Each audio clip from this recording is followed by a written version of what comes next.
Kemarin kita tuh sampai mana? Saya tuh sampai lupa lagi. Slide-nya ya. Satu saya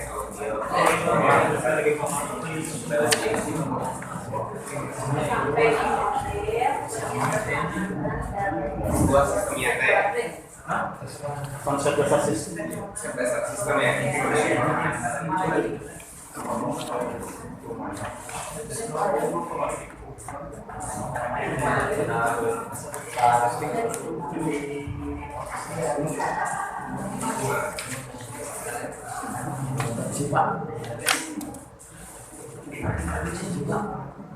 Jadi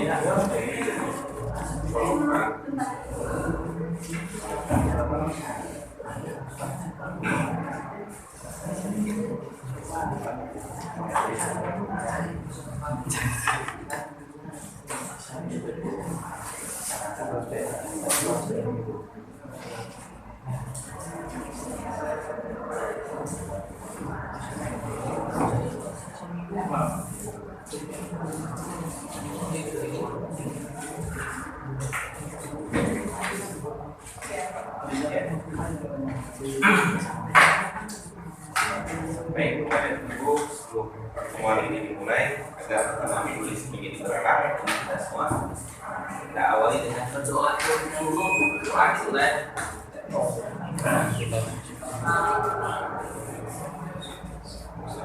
Iya kan abu iya.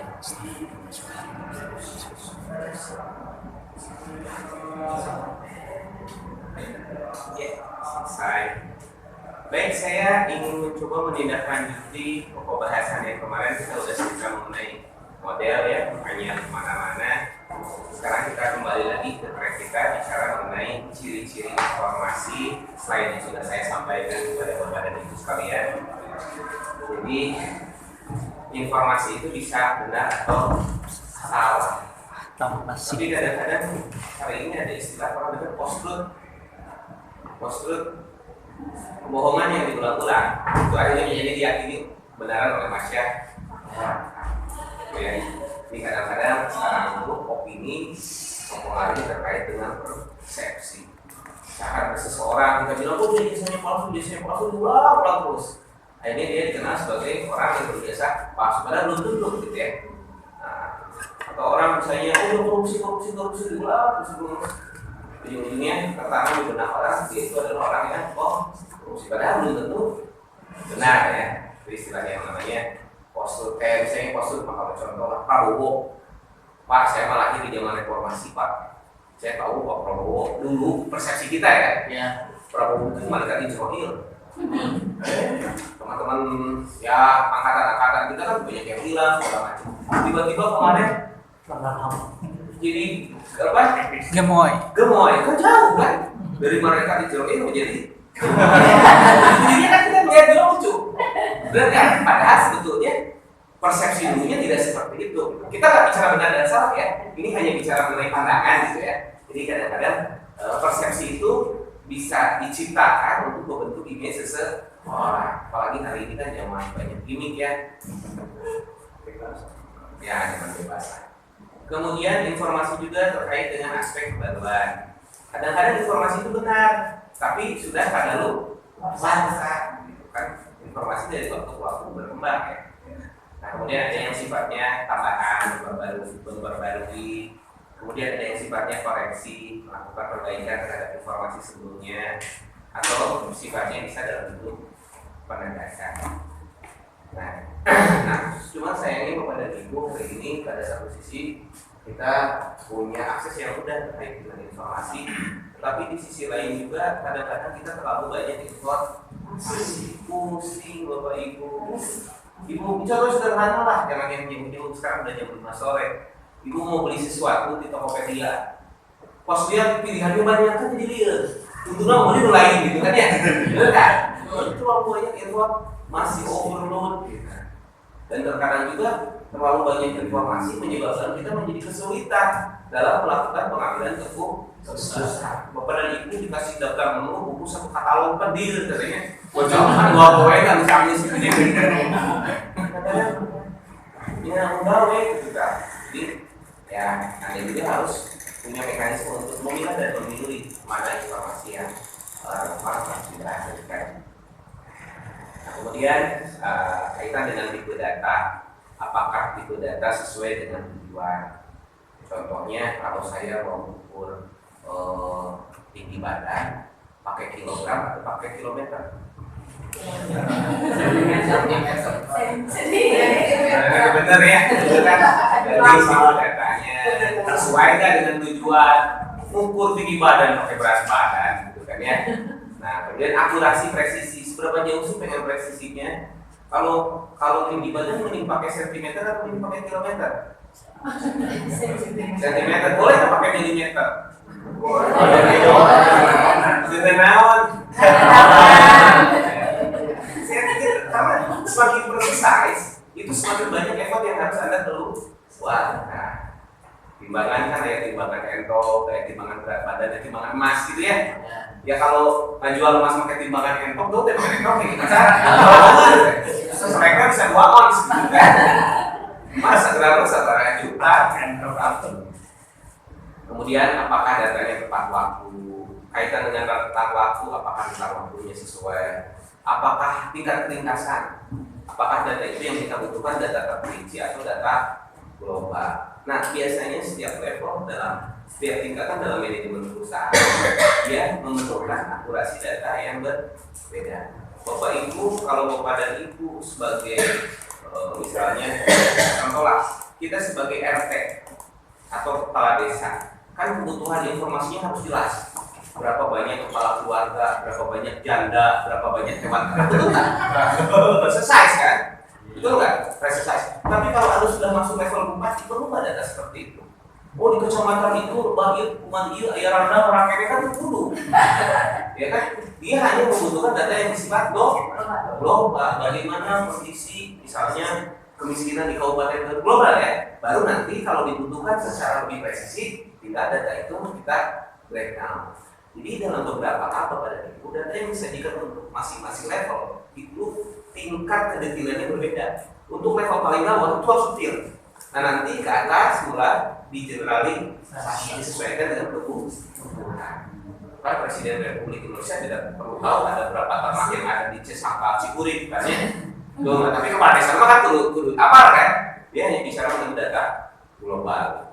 Nah cuman diharapkan dari global itu ketika titis itu bisa sampai pada timeline seperti apa. Kemudian kelengkapan, apakah data itu lengkap atau bahkan berlebihan? Enggak. Anda misalnya mau pakai baju tapi mengukur sampai ukuran jempol kaki kan itu nyambung. Ini pas jempol kaki nah aduh, artinya naon? Artinya nyambung ini baju.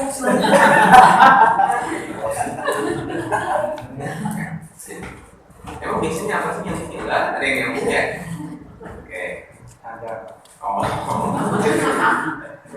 Kemudian kemudahan akses, ya aksesibilitas terkait dengan data. Kadang-kadang kita dalam konteks apapun berbagai, kalau saya bicara dari perspektif yang lain, saya pernah cerita mengenai tentang data yang sifatnya numerik, logistik dan budaya. Pernah cerita apa Bapak Ibu? Pernah ada jumpa ya? Depan mohon data yang sifatnya numerik itu adalah angka, ada yang sifatnya linguistik, ada yang sifatnya boolean. Kalau Bapak dan Ibu di ilmu metodologi penelitian mah data tuh dimulai dari data apa aja? Nominal, ordinal, interval, rasio ya. Tapi saya bukan ngajarin peneliti. Kita bicara mengenai data di sini aja dulu. Nah, data numerik itu sifatnya angka. Linguistik itu sifatnya verbal.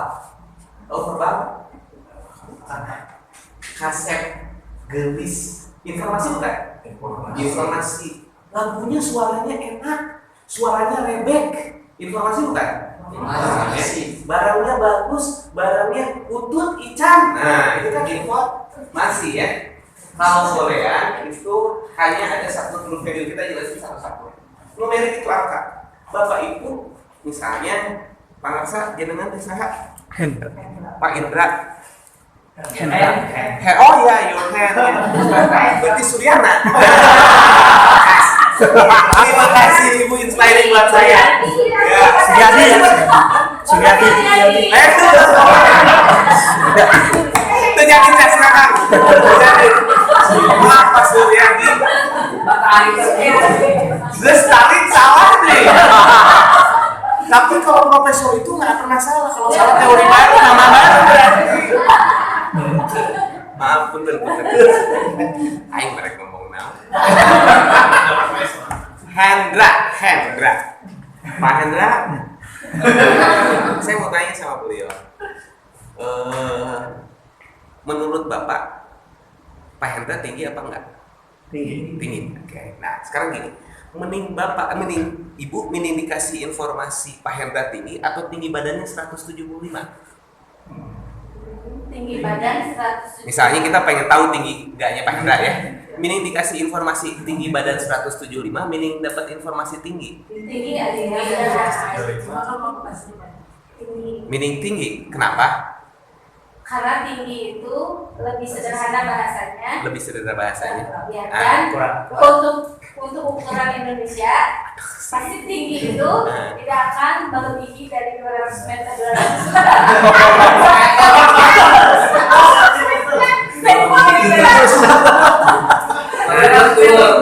Sekarang kita oke, good itu dan bisa jadi sampel buat kita. Nah, cuman problemnya gini Pak, Bu. Kebetulan Pak Suryadi tidak lebih tinggi dari Pak Suryana karena Pak Suryadi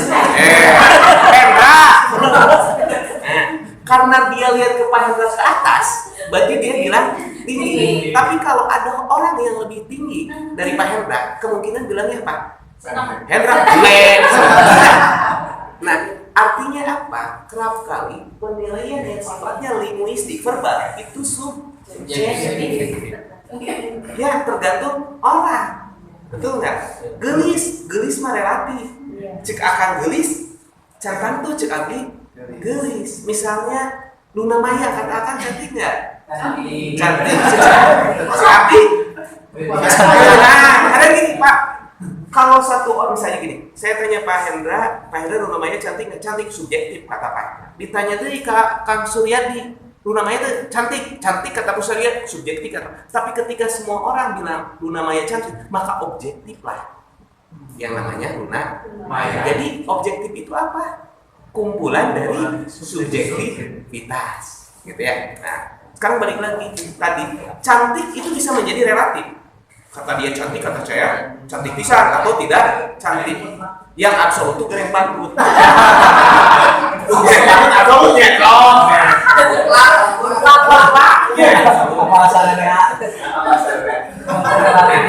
Kemudian saya mau kasih sama ibu, saya mau kasih ibu mangga mending informasi nasa keresek atau mending 2 kilo. 2 kilo. Keresek atau sakos. Jadi keresekan mah. Karena jelas. Dalam beberapa hal orang lebih cenderung memperoleh informasi yang sifatnya angka. Karena angka itu objektif. 2 senti di Indonesia, apakah sami jeung di Arab? Itu Pak Imam. Berapa sentian Arab? Betul nggak? Objektif tapi panjang, pendek itu menjadi relatif. Panjang di Indonesia belum tentu panjang di Amerika. Pendek di Indonesia pasti lebih pendek di Amerika. Bang maksud saya. Ya. Jadi kelebihan dari data yang sifat numerik itu objektif. Semua orang sepakat the best data terbaik itu adalah data numerik karena presisi. Cuma tidak setiap hal di sistem nyata bisa diukur secara numerik. Ari gelis teh ditinggalin tina naon panjang kuntu. Irungna 7 cm setengah. Lebar data teu kamu ya. Ari si eta gelis teh gelis Pak. Panona 2 cm setengah. Misalkan 2,5 cm oke. Kan bingung ya. Dan gelis mah perpak. Merdu sok ukuranna naon? Suara. Iya, bisa nggak diangkain? Bisa ya. Dan kelebihannya Data yang sifatnya linguistik verbal itu kaya informasi. Kursi nyaman teh perpaduan tinu busana, tinu kaina kan enak abdi naros gitu. Eta busa enak Pak, busana sok misalkan saya nanya, itu busanya kayak gimana? Oh ini Pak, busanya 10 cm. Kan bingung orang tengenah. Tapi lamun berapa Pak, iya busana raos enakeun, dicalikan teh empuk. Mining 10 cm. Mining empuk kan.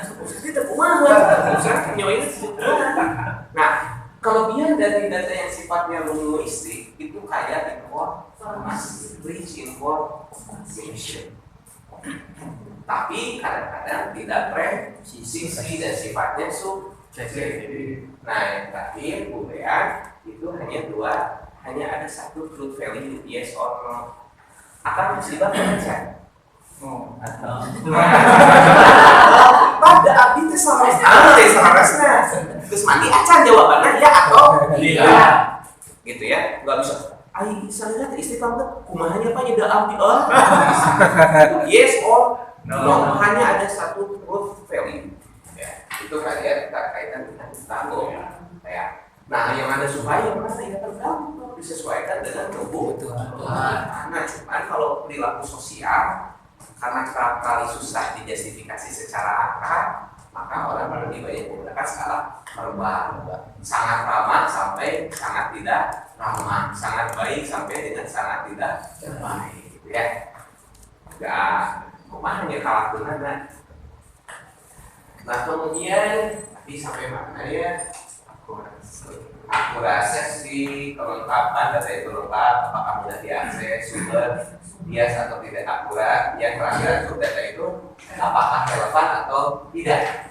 Dan kadang juga gini Bapak Ibu, sepadan apa enggak. Saya pernah cerita kemarin kan kaitan dengan dokter yang benar. Dokter yang benar masih kan itu adalah dokter yang diagnosanya berbasis hasil laboratorium. Tapi lamun kurang kan dokter terdapat flu, cek dokter aduh saya nggak kasih anda obat dulu, saya anda harus dicek lab dulu. Dicek lab 2 poin baru canggih. Pas datang harus aku PLK atau sebaliknya harganya terlalu mahal padahal penyakitnya tidak terlalu berat. Atau sebaliknya orang sudah paham, wah ini yang dicek dulu baru mawat gitu kan. Paham kan? Jadi tidak selamanya kita bisa mengakses data itu pengen data yang sisi karena time frame-nya rentang waktunya tidak memadai.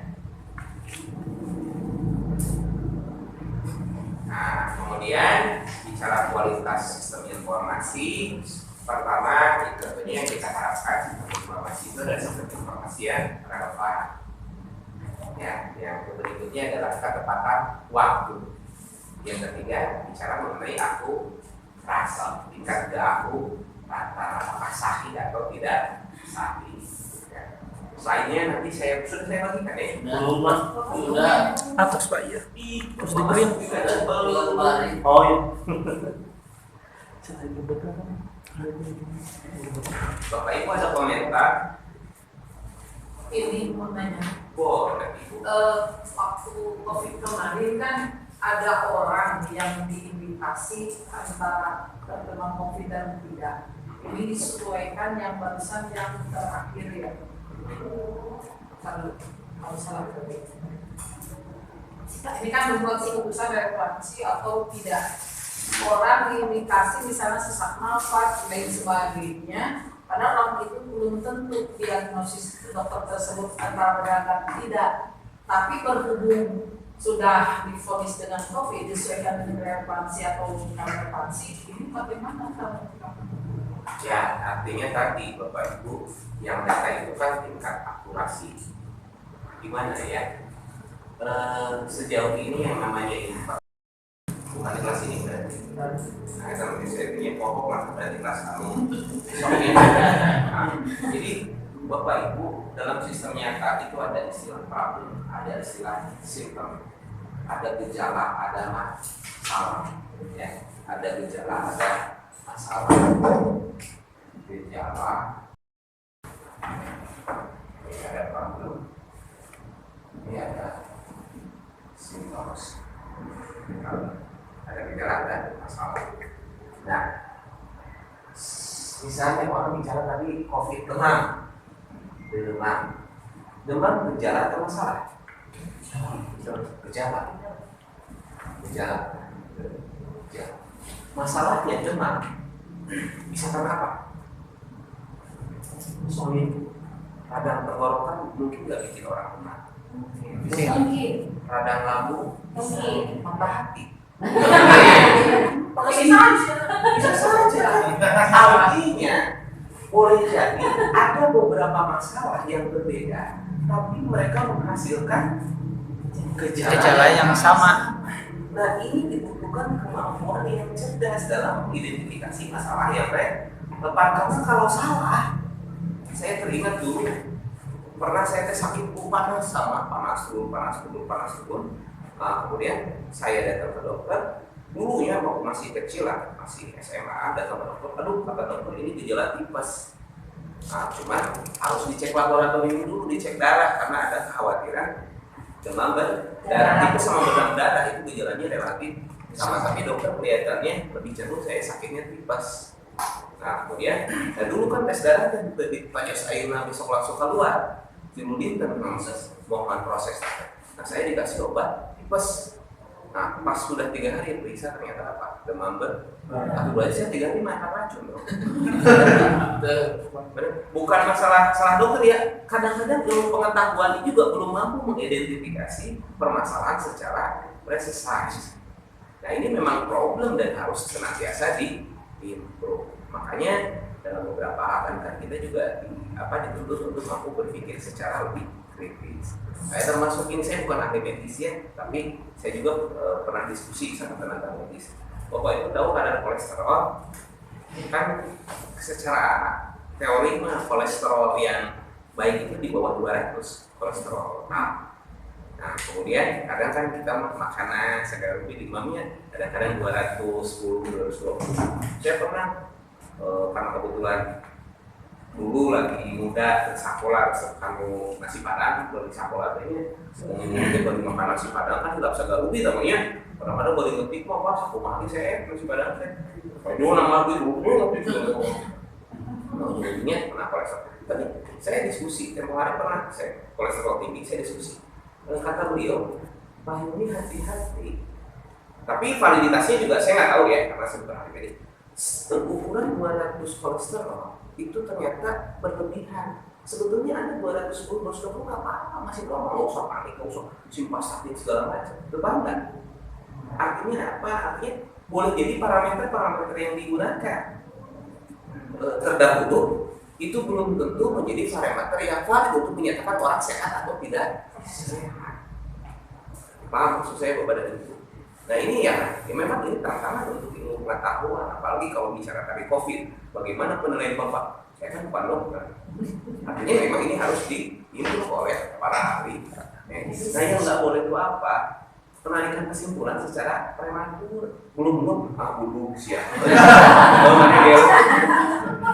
Speak with data, harus bicara mengenai data. Sebenarnya speak with data itu bukan berarti menjamin akurasi hasil diagnosa, enggak, tetapi meminimalisir yang namanya tingkat kesalahan. Karena error itu akan selalu ada. Kalau Anda belajar statistik ya, akan selalu ada penyimpangan. Makanya orang cerita kalau Anda sudah mampu mengidentifikasi masalah dari sebuah penelitian, itu 70% penelitian selesai. Berarti Anda sudah memilih permasalahannya tepat. Oke, ada komentar.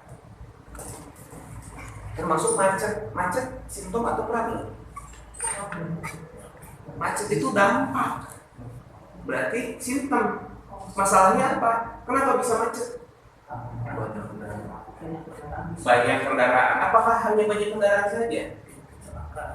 Pertama, jumlah kendaraan tidak sesuai dengan kapasitas jalan. Yang kedua, bisa saja jalannya gede tapi garego, bikin macet nggak? Betul-betul kan? Nah, jadi kita nggak bisa melaju dengan kencang. Kemudian bisa saja jalannya bagus, Pak gede, tapi perilaku mengemudinya angkot ngetem di tengah jalan, bikin macet nggak? Nah artinya kan nggak bisa. Oh macet, jadi jalan centang tuh. Boleh jadi itu jalannya yang harus diperbaiki kualitasnya atau perilaku mengemudinya ke area lagi. SIM itu boleh jadi gara-gara banyak ternyata pembuatan SIM di kita itu tidak bisa mensortir orang mana yang layak atau tidak. Kan permasalahan multidimensional Pak Bu. Nah, jadi Anda harus mampu mengidentifikasi masalah yang tepat. Atau juga ada analisis akar masalah. Saya pernah cerita 5 why bukan? Yang musulium itu why. Jangan.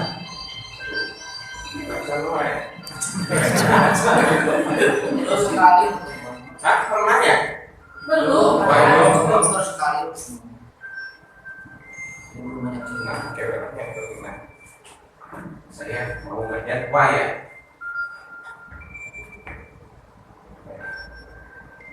Lima why, 5 why. Ada sebuah cerita Bapak dan Ibu di suatu negara bagian di Amerika. Saya lupa nama negara bagian presisinya apa. Cuma gini ceritanya. Jadi ada beberapa negara bagian di Amerika Serikat. Mereka itu menyepakati untuk membuat museum. Bapak Ibu tahu museum? Museum tahu? Nama semacam bangunan yang berisikan mengenai patung pahlawan. Misalnya patung Pangeran Diponegoro, tapi dibentuk kayak apa gitu ya? Museum China di internet apa? Museumnya pokoknya mau nggak kasih ukuran kita pakai bulat gitu ya. Jadi gitu ya. Lagi perang atau lagi naik, udah. Nah, yang disimpan di museum itu adalah pahlawan-pahlawan lokal. Misalnya pahlawan Jawa Barat siapa? Secara Eropa misalnya pahlawan Jawa Tengah siapa ya? Pahlawan-pahlawan dari masing-masing negara barat. Iya. Namanya apa? Ada satu museum itu, ya, yang keadaannya sudah gak bagus. Kalau bahasa Indonesianya mah buram, butak, ya,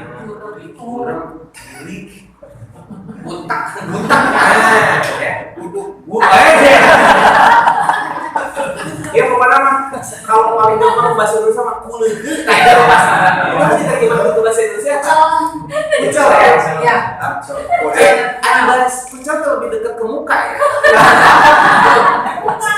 kurang ya, gedung itulah ya, pokoknya cuma dingin. Jadi ada sebuah museum itu. Ya, cuma problemnya apa? Di tempat-tempat lain bangunannya masih pada bagus, masih keren, masih megah. Tapi di tempat itu, busuk bangunannya dari apa? Kuncang, bodek, buduk.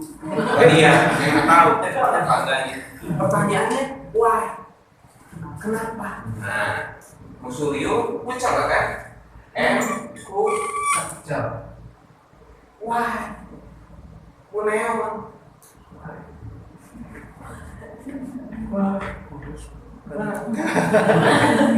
Kapan awan?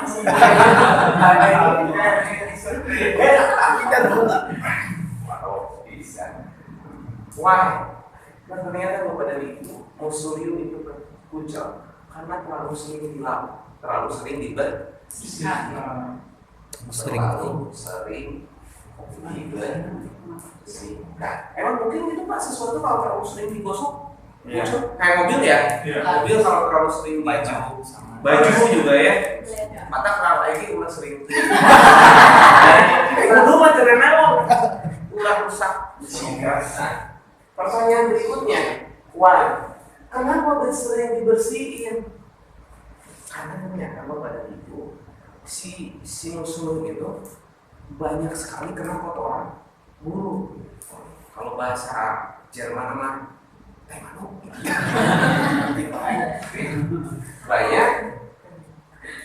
kotoran buruk. Nah, pertanyaan juga why juga kan? Kenapa banyak kotoran buruk sih? Banyak buruk. Ya pasti banyak buruk. Banyak buruk ya. Pokoknya banyak kuning akhirnya kan walaupun kayaknya kuning kita paling beriman. Banyak buruk. Kenapa banyak burung di situ berterbangan?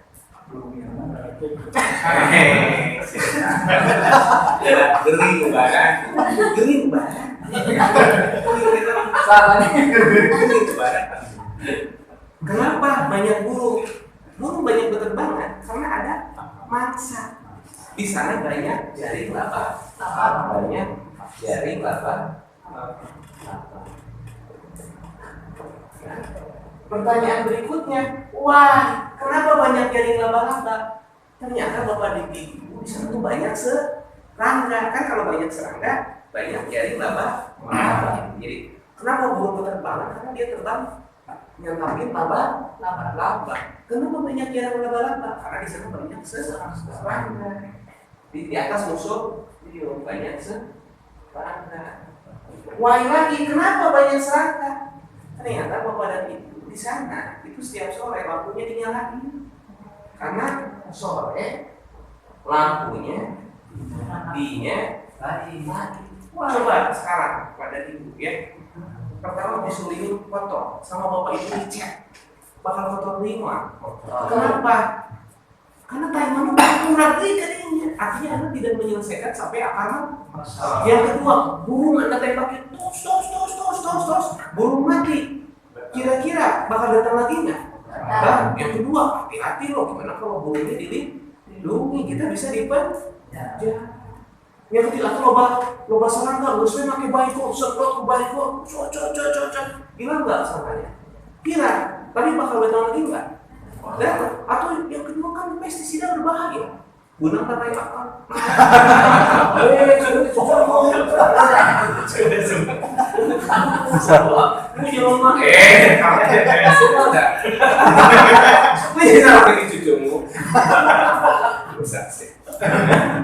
Artinya kena ke akar masalah nggak?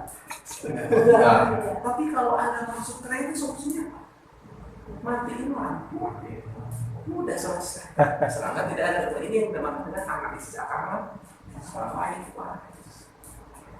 Bener kan? Orang misalnya dia miskin dikasih duit selesai nggak? Udah habis duit. Anda nggak menyelesaikan sampai akarnya. Harusnya ditanya kenapa dia miskin. Why? Jawabannya karena tidak punya kerja. Kenapa dia tidak punya kerja? Tidak memiliki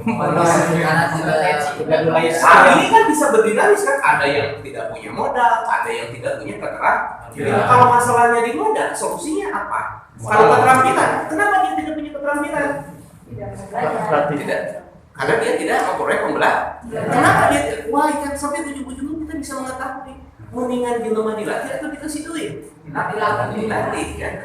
Kita bisa menentukan solusi terbaiknya seperti apa. Ini yang paling penting dalam hidup itu melakukan analisis terhadap akar masalah. Karena kalau akar masalahnya selesai, implikasinya secara keseluruhan dia tidak akan lagi ada permasalahan baru yang muncul.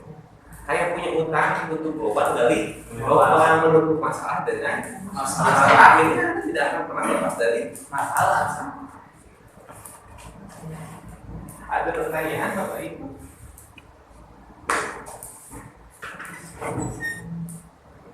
Ya. Kita apa ini? Sistem informasi tergolong sebagai sistem buatan manusia karena manusia yang merancang dan mengoperasikannya.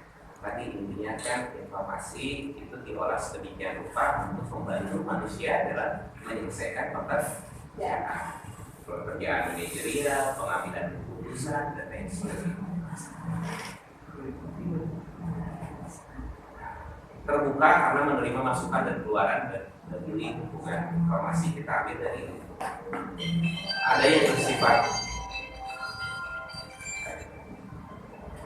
siapkan alam ini ada di bawah desa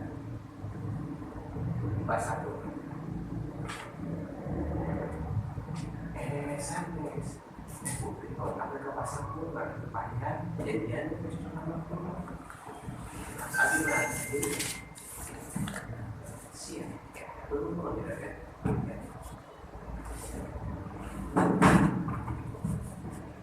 bersifat fisik dapat dilihat pada tergolong sebagai sistem informasi. Ada yang kompleks, ada yang sederhana terbentuk dari implementasinya. Bisa juga bersifat probabilistik atau deterministik. Probabilistik bicara mengenai teori saham ya. Saham itu kan ada analisis teknikal, ada analisis fundamental.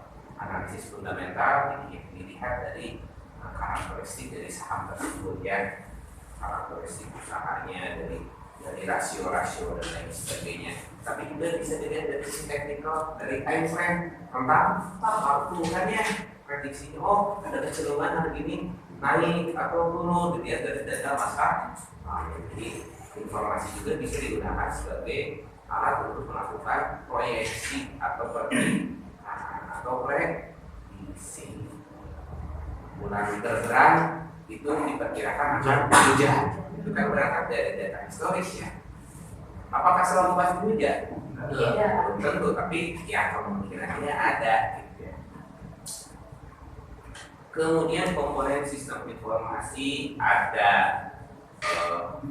hardware, ada software, dan ada humanware. Tiga-tiganya penting ya. Hardware itu adalah perangkat keras, kemudian software adalah aplikasi. Yang ketiga aspek manusianya. Perangkat keras yang bagus, perangkat lunak yang bagus, orangnya tidak bisa menggunakan yang bagus. Atau sebaliknya, orang yang bagus, device-nya jelek, biasa stres dia. Ya. Nah, kemudian ada basis data, ada prosedur, ada jaringan. Ini kita sudah mulai bicara mengenai hal-hal yang sedikit teknis saja tadi ya. Ada perangkat keras, komputer, printer, perangkat lunak, program, ukuran perintah, ada hardware dan proses data, ada prosedur, ada aturan yang harus digunakan untuk memproses data, dan output yang diinginkan. Ada orang yang bertanggung jawab untuk pengembangan sistem informasi. Kemudian ada basis data berkaitan dengan penyimpanan data, dan ada jaringan komputer juga kan, ada yang terkait satu dengan yang lain, ada yang terlalu sendiri, tidak terkoneksi ya, dan berhubung. Ya kalau secara orang sendiri kan kelebihannya ini private ya, data itu tidak bisa diakses oleh orang. Tapi kelemahannya ketika butuh komunikasi data kan susah. Tapi kalau disimpan dalam satu jaringan yang sama, otomatis kan bisa diakses oleh orang kapanpun, dimanapun, dengan device yang lebih mudah digunakan. Bapak Ibu pakai cloud enggak? Pakai cloud enggak? File ada yang pakai cloud ya? Google Cloud atau apa? Google Drive ya, Google Drive ya. Pakai kan? Ya, kan? Mau ganti komputer dari handphone bisa dibuka. Jadi komputer bisa dibuka. Cuman kelemahannya apa? Ya faktor keamanan. Masih ada bahan sendiri kaitan dengan security system. Kemudian ini bicara mengenai infrastruktur dari sistem informasi. Ada Bapak Ibu berapa pinggir lah ada. Nah di sampulnya ada berapa ada depan. Nah cepat. Prinsip yang berhubungan dengan perbuatan benar atau salah dalam lingkungan sistem informasi. Masalah etika saat kali perlu disebabkan pertama, teknologi mempunyai pengaruh yang mendalam di kehidupan umum. Ya, ada istilahnya sari sebelum seri. Seperti jangan dapat informasi Anda tiba-tiba langsung sebarkan orang lain tanpa verifikasi. Kan kata Sayyidina Ali juga ya, kalau kamu memperoleh informasi, Anda lihat apakah informasi itu benar atau salah. Kalau benar, berarti ada pertimbangannya lagi ya. Tapi kalau salah berarti jangan disebarkan. Kalau benar, pertanyaan berikutnya, apakah baik atau buruk jika disebarkan? Karena belum tentu informasi yang benar itu akan memberikan kemaslahatan untuk disebarkan. Kalau tidak baik, jangan disebarkan. Jadi tidak seluruh informasi yang sifatnya benar juga layak untuk disebarkan. Ada manfaat apa enggak? Kalau tidak ada manfaat, ya buat apa? Hanya menyebabkan orang menjadi tidak nyaman. Kan orang sekarang itu banyaknya informasi itu yang ada hoax yang tidak akurat disebarin sama orang lain. Oh seribu jadi seribu itu. Ya kan urusan mana gitu kan? Penting nggak? Kalau benar, penting nggak disebarin? Ada manfaat nggak? Tidak. Ya kalau tidak ada manfaat ngapain itu orang teh pahala servis. Ya, sedot. Itu dibantu kan disedot ya. Orang dibantu kan sama aja dengan memakan dari saudaranya ya. Nah, kemudian kita lihat berikutnya. Itu dari zaman kampanye supir, ya. Jadi apa ini habis sih. Ya, santri hasil maksat. Amin. Tapi bukan kampanye, ibunya bantuan. HP kan. Masalah yang kerap kali muncul pertama kaitan dengan privacy data. Ini ada penjelasannya, ada hak intelektual, ada keamanan, ada regulasi dan kesehatan. Pertama masalah privasi. Teknologi informasi dapat menjadi penjajah privasi individu. Kadang-kadang email kita menjadi kelihatan sama bisa diakses oleh orang. Dalam beberapa kita kerap kali kena hacker ya. Data kita tiba-tiba sama Biorka bisa diambil dulu data Kemkominfo kan. Wah, orang bebas segala macam. Ini juga kan jadi masalah kalau disalahgunakan dipakai pinjam duit video kan bahaya. Misalnya ya. Pemerintah katanya ada kasus ya. Penyalahgunaan ya. Makanya hati-hati Bapak dan Ibu fotokopi KTP jangan suka dikasih sama orang.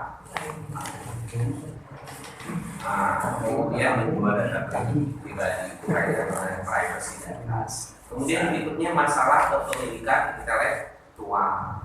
Orang punya lagu tiba-tiba sama orang lain dinyanyiin lagi itu kan ada undang-undang hak cipta itu juga harus Anda ketahui gitu dan harus Anda patuhi gitu ya kaitan dengan hak cipta.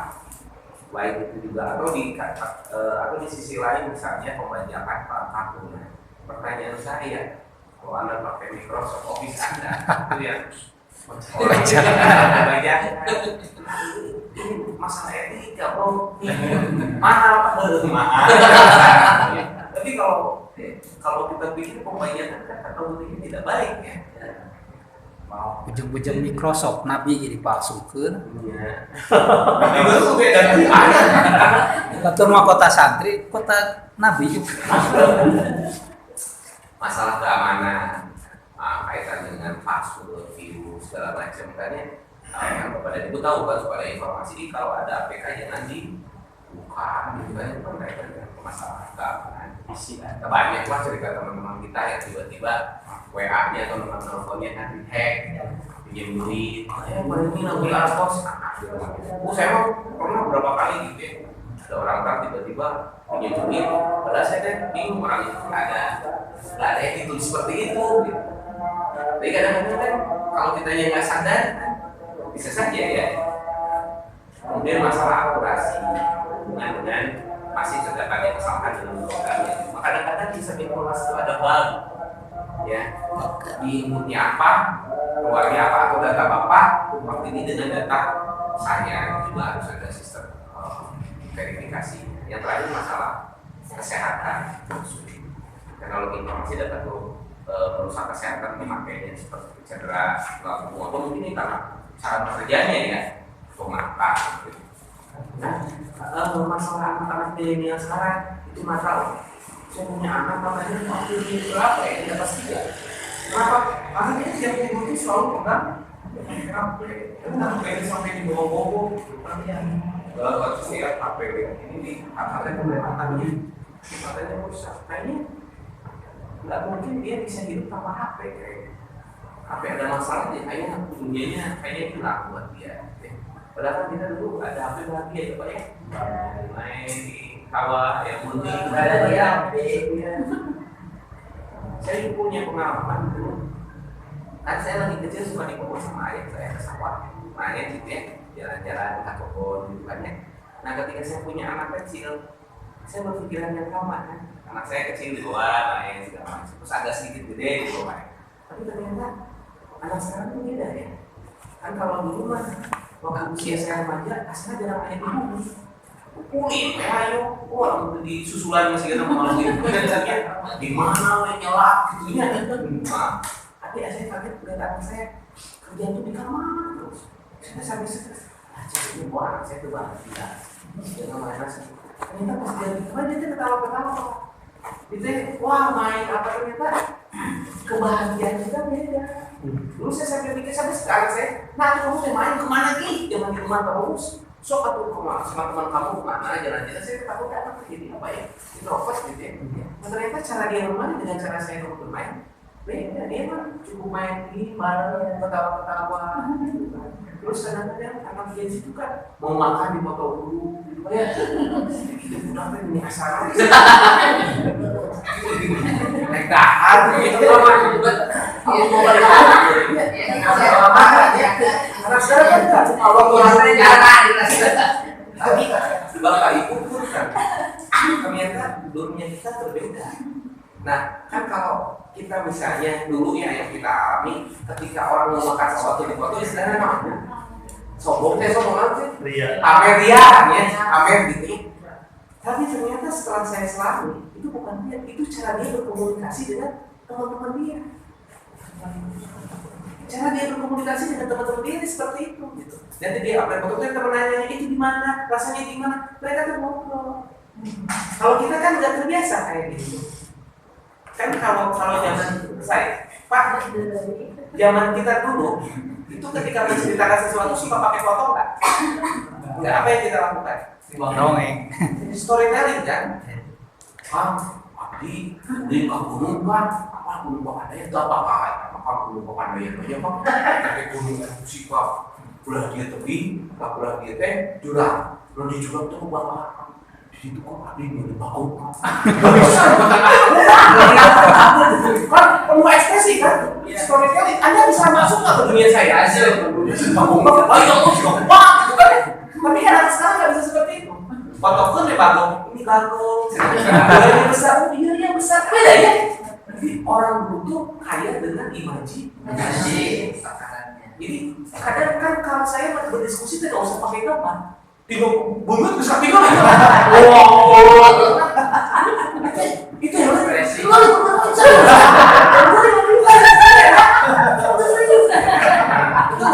Ekspresi. Kalau anak sekarang kan nggak punya ekspresi. Dia menggunakan teknologi informasi. Enak nggak? Enak, gitu kan? Sudah, ibu dengar nih, begitu kebayang enak nak. Cara kita berkomunikasi dia, siapa yang benar? Tidak ada yang benar. Itu karena kita dilahirkan dengan dunia yang berbeda.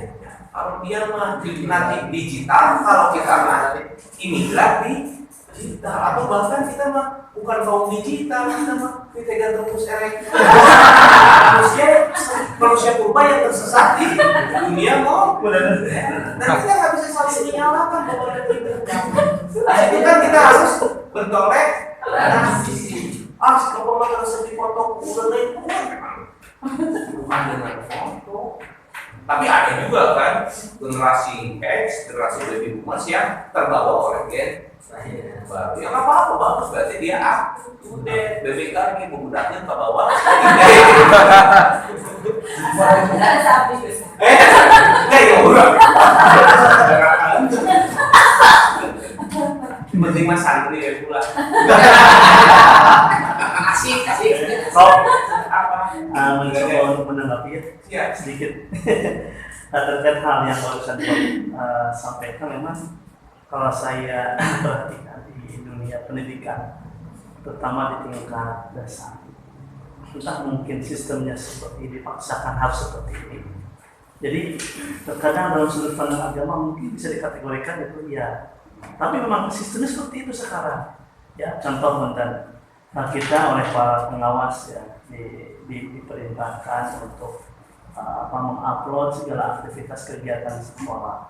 Kayak kegiatan misal bangun pagi ya, ketika sebelum masuk sekolah, kemudian kajian duha, hafalan, ya apapun yang kaitan dengan edukasi kita share gitu.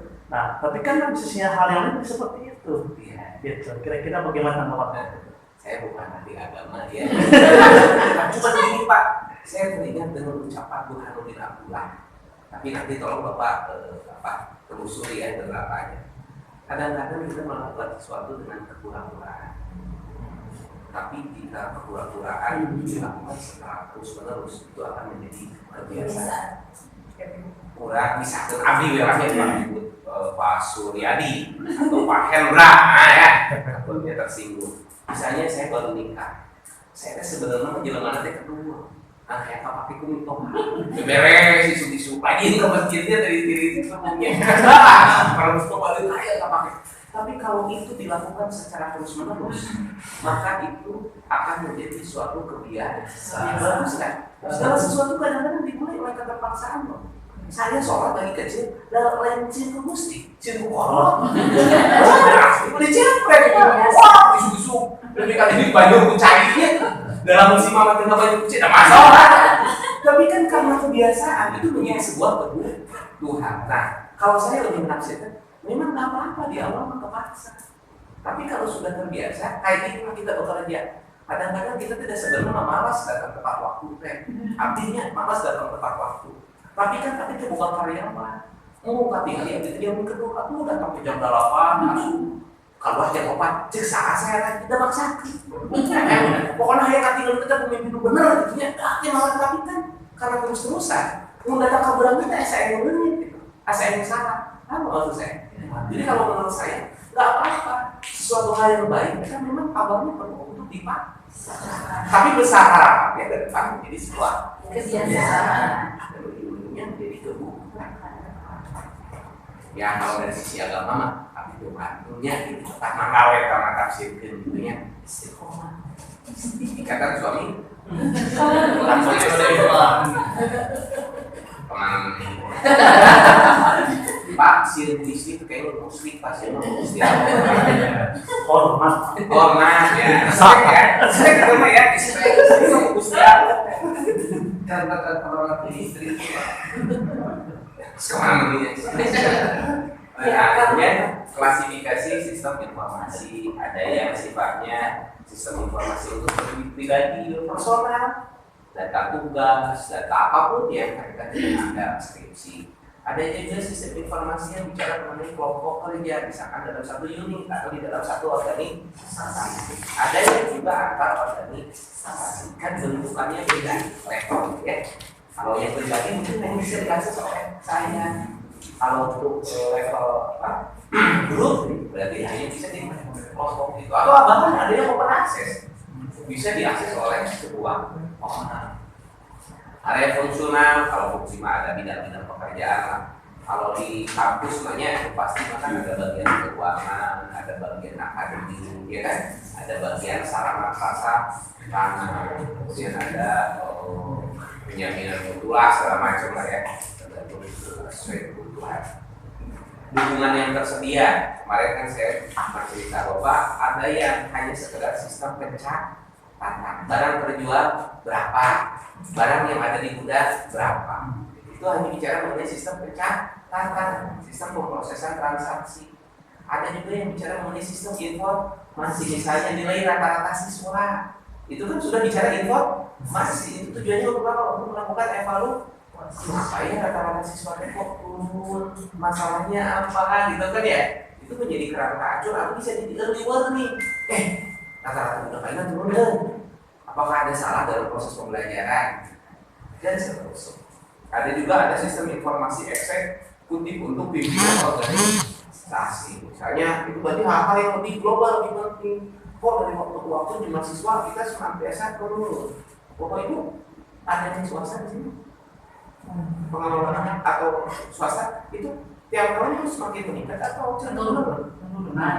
Ada yang naik? Ada yang naik, ada yang turun. Ya tadi kan situasinya dinamis ya, bisa saja itu kan berkaitan dengan reputasi sekolah, kan kompetisi gitu kan ya. Walaupun dalam beberapa hal, Bapak Ibu kita jumlah apa ya, kalau dulu kan jumlah kelahiran sangat tinggi ya, sekarang sudah mulai melandai. Di sisi lain kan sekolah-sekolah kapasitasnya cukup gede, sekolah-sekolah negeri, ujung-ujungnya ya negeri mau bertambah, swasta mah menurun ya. Nah kemudian ada juga arsitek informasi, ada yang berbasis PC, ada yang berbasis jaringan, ada yang mainframe, terpisah ya. Sistem informasi, ada pertanyaan apa ini silakan. Contohnya apa?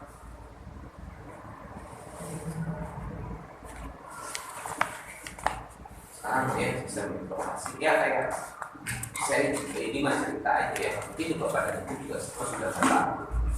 Kayak kaitan dengan informasi siswa. Kami di Perguruan Tinggi mengembangkan sistem informasi itu bukan hanya bisa diakses di internet, tapi juga bisa diakses misalnya di Android, di iOS. Di sisi siswa itu dia bisa tahu kaitan dengan jadwal kuliah. Siswa bisa tahu terkait dengan jumlah pertemuan yang dia ikutin. Ada mata kuliah sistem informasi manajemen, dia sudah hadir berapa kali. Dia juga bisa informasi dengan status keuangan, ada tunggakan atau tidak ada tunggakan. Kan hari ini orang bisa menjadi lebih nyaman. Anda pengen tahu jadwal nggak perlu datang ke kampus, tinggal dibuka aja, tinggal pakai NIM dan password. Anda bisa membayangkan betapa sistem informasi manajemen bisa meningkatkan kualitas layanan. Nah, kalau dulu kapan Afif Pak mau kuliah, nanti kadang-kadang mungkin yang rasa tahu keluar. Rasa tahu teh hak di bodor. Iya, katanya yang kurang. Karena kalau hari ini kan bisa lebih cepat kan, bahkan saya bisa akses di mana pun dan tidak perlu lagi Anda datang ke TU nanyain nilai kos keluar atau ke ACA. Secara otomatis kan langsung masuk ke sistem info. Dan orang tuanya nggak bisa mantau. Bahkan ada beberapa pelaku yang di kelasnya kan diberikan CCTV. Jadi orang tua teh walaupun jaraknya jauh dimanapun dia bisa tahu anaknya lagi ngapain. Ya dibatasi ya, kalau kamar mandi kan nggak mungkin. Tapi di kelas atau aktivitas yang dia lakuin itu terpantau oleh CCTV kan enak. Hal yang sama kita juga pengelola organisasi bisa kan memantau kantor kan pakai CCTV. Bahkan CCTV sekarang kan Bu bisa merekam suara. Misalnya dia lagi ngapain di ruangan kita, ya misalnya ada kopi lagi membersih ruangan kita, kita ngomong ke orang sendirian. Mungkin kan, bapak mau jorok sih. Dan kan kalau dulu bapak ibu CCTV itu dia ngedang Bu, jadi ada atau tidak ada aktivitas dia merekam, sehingga penyimpanan dia terbatas 3 hari, paling lama 7 hari, tergantung storage-nya. Kali ini kamera dia pintar, dia hanya merekam kalau ada gerakan. Jadi kalau ada motion baru dia merekam. Dan dia bisa kasih notifikasi.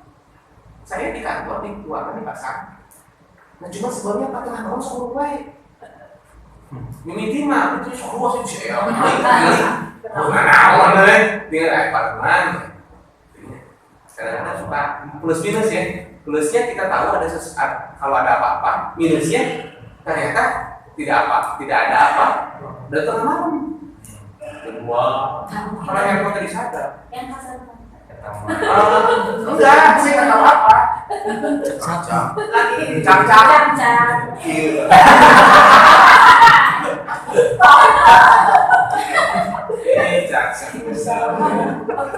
Cakodas. Kalau nyisinan berapa? Nggak boleh.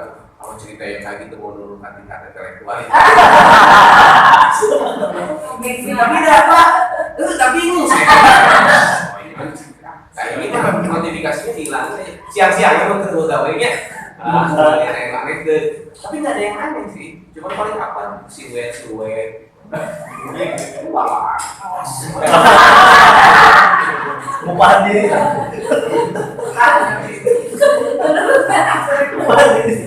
Kamu kalau itu soalnya apa? Tapi dah ya. Manfaat. Sekarang kita bicara mengenai sistem informasi manajemen, sistem perencanaan, bagian dan pengendalian internal. Suatu bisnis yang meliputi pemanfaatan manusia, dokumen, teknologi, prosedur oleh akuntansi manajemen untuk menyelesaikan berbagai macam permasalahan ini. Ini teh integrasi kan? Kalau sudah bicara mengenai manajemen, berarti itu sudah ada proses kolaborasi, material, metode, sebagai integrasi. Dan manajemen itu kan suatu aktivitas yang terintegrasi. Orang teknik bilangnya OAS ya, mulai dari training, tapi artinya mas ada yang ngomongnya.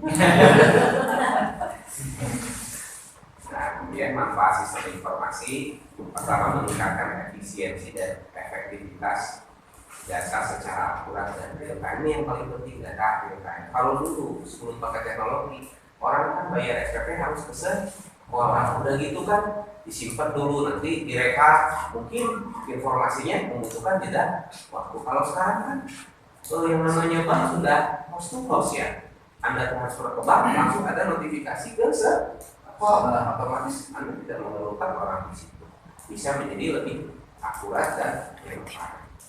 Yang kedua, memudahkan pihak manajemen untuk melakukan perencanaan. Ya kalau kan yang namanya misalnya dinilai pada itu bicara mengenai pengadaan.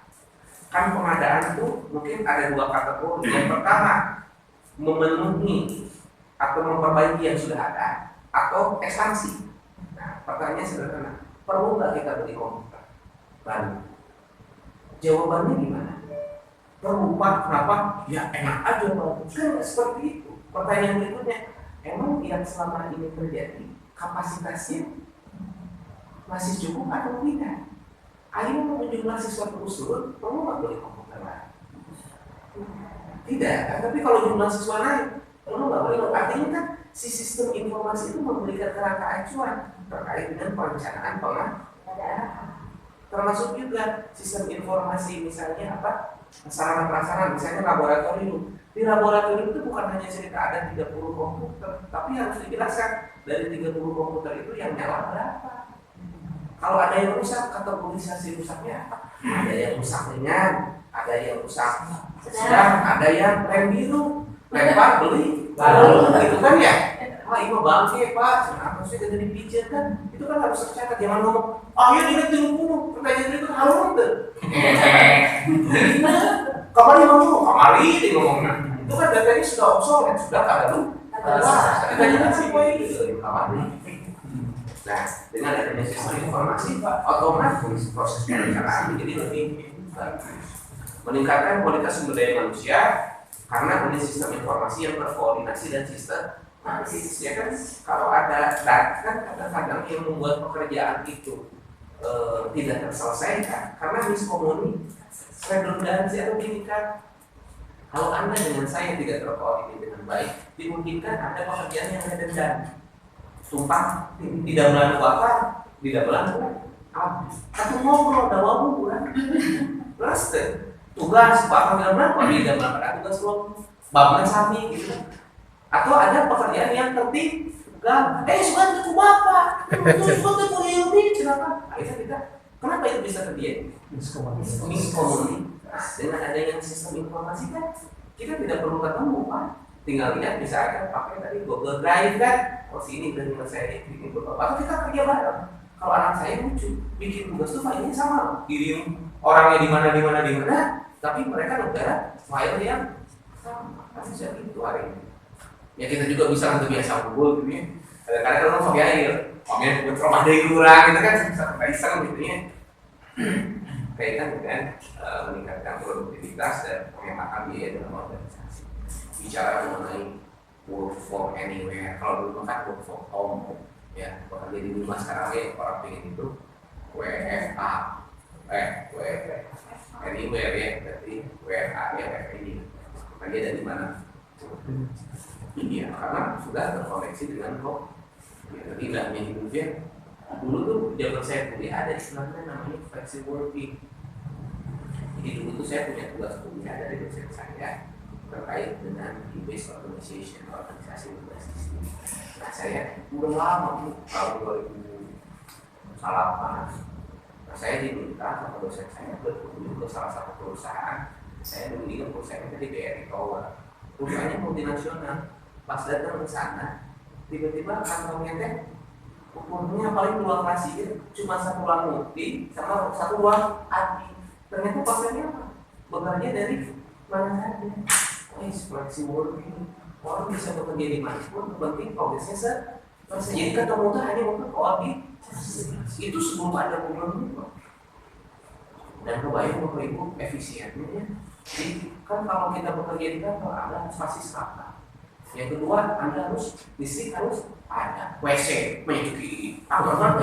Cari yang saya segala uang kamu sekarang mandi silain teh gitu ya. Mandi di kantor gitu kan ya. Artinya apa? Dengan adanya pekerjaan di dalam satu berarti kan lapangan jadi harus gede, jumlah ruangannya harus banyak. Kalau dengan work from anywhere Anda kan nggak ada beban biaya transportasi, nggak usah ngeluarin buat seragam, benar nggak usah ngeluarin biaya konsumsi, dah iman ya, udah tahu lagi iman, banyak hal yang bisa terreduksi. Dan yang paling penting apa? Anda harus mampu memastikan bahwa pekerjaan itu selesai. Luar biasa, itu hematnya luar biasa. Aku POB, ya kan? Nah, dan orang juga dia tidak perlu meninggalkan kehidupan keseharian ibu-ibu bisa tetap berusaha gitu kan? Dapat penghasilan tambahan luar biasa. Siapa yang bisa membeli itu? Siapa yang bisa menjembatani itu? Teknologi impor. Ya cuman ya itu tadi berubah dari kebiasaan lama menjadi kebiasaan. Ini kan banyak sekarang justru Gen Z ya. Sekarang mereka bisa bekerja seperti itu. Makanya pekerjaan formal kalau ibu banyak yang suka sekarang orang udah mulai sudah.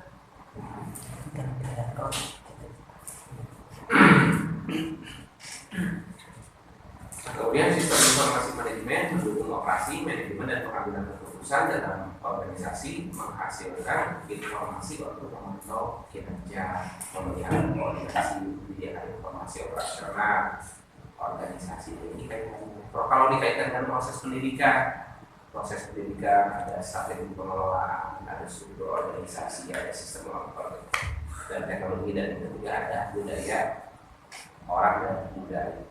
Walaupun di satu sisi teknologi informasi menawarkan berbagai macam kelebihan kayak kita bisa belajar secara daring ya, tapi problemnya memang selesai nggak dengan ya kadang ya saya pernah mengalami corona mahasiswa saya nggak sekolah 1 tahun IPA etika sopan santunnya dulu kedisiplinannya kan kalau dari dia bangun tidur cuci muka langsung ke halaman di kokolot ya kan aja saya bilang pernah saya kan ada anak saya panggil kok dia saya mintanya ikut di koordinasi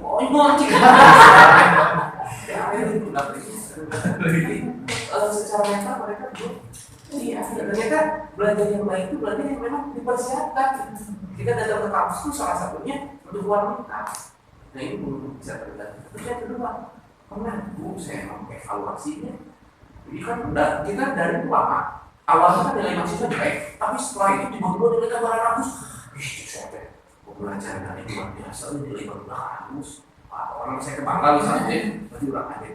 Pas balik dari karena UTS, UAS, konvensional, jeblok siapa ini kan tidak dapat terima kira gitu ya searching gitu kan sudah jadi masalah bro.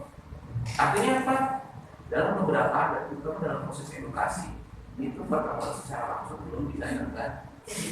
Walaupun ada orang yang bilang Pak ini tidak dosen lain memang selain pesan kita bukan support pengetahuan karena pengetahuan itu bisa dicari dari mana. Satu hal yang mungkin tersisa dari teknologi kita tuh membentuk karakter attitude karena itu tidak bisa tergantikan oleh teknologi chemistry itu aja udah soalnya kan satu teknologi gitu ya. Kalau ini yang kemarin sistem informasi manajemen ya dari level-levelnya sudah ceritain ya. Ada yang sifatnya operasional, ada yang untuk pengambilan keputusan. Semakin ke bawah sifatnya semakin masalahnya semakin pasti, solusinya juga pasti. Semakin ke atas masalahnya semakin tidak jelas, solusinya juga tambah tidak jelas. Itu butuh human mind. Dan saya selalu berkali-kali menekankan, saya suka cerita sama anak-anak saya mahasiswa ya. Nah, hati-hati revolusi industri keempat itu dinamakan sebagai diskusi teknologi. Saya pernah cerita revolusi 1 sampai 4?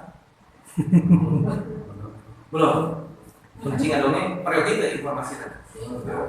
Jadi beberapa dari itu yang saya hormati peradaban umat manusia 4 kali mengalami guncangan yang dahsyat. Karena itu dosen memang dominasi 4 kali guncangan yang dahsyat. Yang pertama ditandai oleh revolusi ke-1. Cirinya apa? Ditemukannya mesin uang. Apa sih kelebihan mesin uang? Bapak Ibu dulu aktivitas manusia itu terpaku terhadap tenaga manusia dan hewan. Misalnya Bapak dan Ibu mau bikin rumah, itu pakai tenaga orang, ngangkut barang, pakai tenaga kuda. Sehingga orang yang mempunyai gaji terbesar itu adalah orang yang paling kuat. Oh, saya mau gajinya kuda dulu dong, karena dulu bedas. Nah, kemudian pemindahan barang dari satu tempat ke tempat lain, ada yang pakai keledai, ada yang pakai kuda, ada yang pakai unta.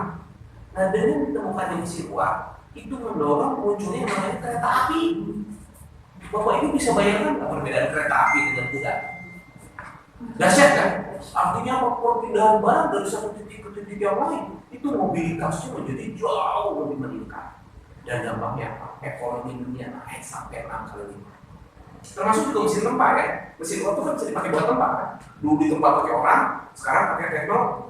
Muncul di situ di industri tekstil. Nah, kemudian setelah itu dunia berkembang, masuk ke revolusi industri yang kedua, ditandai dengan kemunculan pesawat terbang dan telepon. Bapak Ibu zaman akhir bulan, ya Preto, itu kalau orang mau naik haji itu selalu tahu Pak, angin muson barat dan angin muson timur. Angin sebelah itu, angin sebelah itu, kayak mau naik kuih, pada bulan angin balik yuk, balik ke mana? Kalau mau balik ke mana?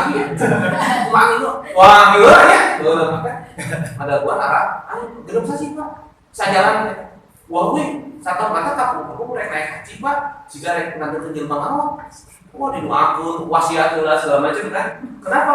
Karena itu memang resikonya luar biasa. Tapi sekarang naik haji sebenarnya salapannya dari sepi Bapak Ibu. Ini angkat, ini usaha di Saudi Arabia. Artinya apa? Perpindahan orang dari satu tempat ke tempat lain menjadi lebih. Ekonomi dunia sudah mulai bicara mengenai globalisasi. Walaupun belum global secara global, tapi paling itu perpindahan menjadi telepon. Kalau dulu Bapak dan Ibu pengen berkomunikasi sebelum ada telepon pakai apa? Surat. Pakai surat. Surat berapa lama? Kamu tergantung pokoknya. Lalu tetapi gimana? Pakai jam mati, Pak, pakai perbati cepat. Di jalan ada menyerempet. Tiba-tiba kabur atau nanti perbati ditembakkan. Artinya apa? Anda pengen membeli satu barang, misalnya saya mau transaksi dengan Cina. Pertama mana silakan kurang seminggu. Kayak kurang baru seminggu. Wah lama kan? Tapi sekarang bisa pakai, revolusi industri kedua bisa pakai telepon. Komunikasi bisa terjadi dengan mudah tanpa dibatasi oleh uang dan ekonomi dunia dahsyat kan? Berkembang dahsyat. Pasar menjadi mulai pasar lebih luas, bukan hanya sekedar pasar. Kita masuk revolusi industri ketiga ditandai dengan kemunculan internet. Nah ini orang sudah mulai bicara mengenai e-commerce, ya kan? Dulu yang pertama sebelum ada Bukalapak ya, kalau belanja pakai apa? Bapak Ibu? Tinggal orang KB ya. Ya orang kan bisa berjualan di internet. Nah ini kan merusak tatanan pasar. Yang ada di otak kita dulu, yang namanya pasar itu kan fisik. Ada penjual dan ada pembeli, ada barang berhadapan kan? Tapi dengan perkembangan digital, pasar itu dimanapun dan kapanpun. Bukalapak juga jadi pasar sekarang. Padahal pembangunan ditanya, lu kabayang pasarnya, awi bambu ikat, jawi tali kan? Jawi tali kan? Ayo bambu ikat itu pasar. Di luar itu bukan pasar. Kalau sekarang, Tokopedia, Bukalapak itu kan menjadi pasar. Ujung-ujungnya apa? Wah, orang bisa melakukan wirausaha dengan mudah, tak perlu banyak modal. Mulai kan mall-mall banyak yang bangkrut kan, beralih dari transaksi konvensional ke transaksi digital. Nah, yang ekstrim apa? Revolusi industri keempat ditandai dengan kemunculan Internet of Things, ya IoT, dengan robotika, ya, kemudian berkaitan dengan apalagi IoT, robotika, kemudian big data analysis, ya, machine learning dan lain sebagainya. Nah, menariknya apa? Revolusi industri keempat itu juga disebut sebagai disruptive technology. Apa itu disruptive technology? Teknologi yang merusak. Setelah merusak, di satu sisi dia bisa memberikan peluang pekerjaan yang baru, tapi di sisi lain banyak pekerjaan yang hilang. Marketing, penjual, tenaga penjual. Kalau lu pas ke toko bumi, itu mah mesti dilepas ke tengok surat pos. Beberapa kan orang orang masih pakai plat kosong aja yang nggak perampokan itu jarang ya, tahun tahunnya pos hancur nggak? Hancur sama ini. Wah, sampai terus juga banyak pekerjaan termasuk dosen. Dosen juga terancam oleh teknologi. Bahkan Bapak Ibu di beberapa negara, atau coba lihat di internet, pastor yang mimpin di gereja itu pakai apa? Pakai TI. Cuma aja nggak ada lagi ceramah, apa pakai TI aja. Kabarnya itu pastor-pastor para gawean anak kami. Gitu. Robot menggantikan operasi dokter kan? Nah ini dinamakan sebagai disruptif teknologi. Dan dahsyatnya Bapak Ibu apa? Dahsyatnya ini bukan hanya di bidang pekerjaan. Ini sudah masuk ke peradaban umat baru. Di sini ada yang belum menikah. Siapa? Saja dengan sekarang. Kita mau apa? Tarik kamu teh ayeuna teh bersaing di jelema wae disebut ya. Nah, ku ayeuna mah lu dahsyati.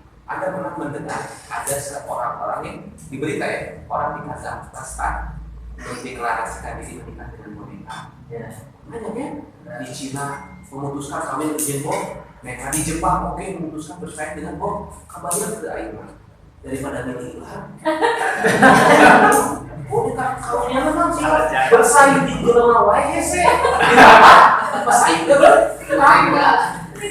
Mungkin ini ayeuna mah berat. Jumlah populasi manusia perempuan dan di Garut perumahan Garut ternyata di Garut itu jumlah laki-laki lebih banyak daripada perempuan. Nah, nggak artinya begini. Ini kan sudah mengancam peradaban umat memang. Itu sudah siapin dari revolusi ini.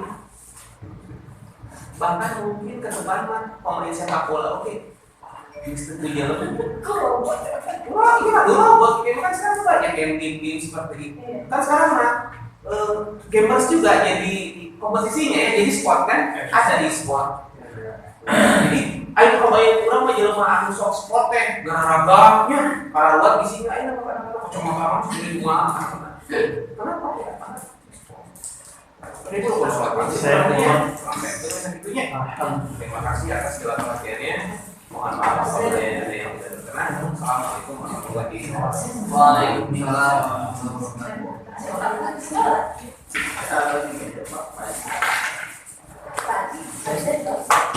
Profesor absen. Oh iya, baik.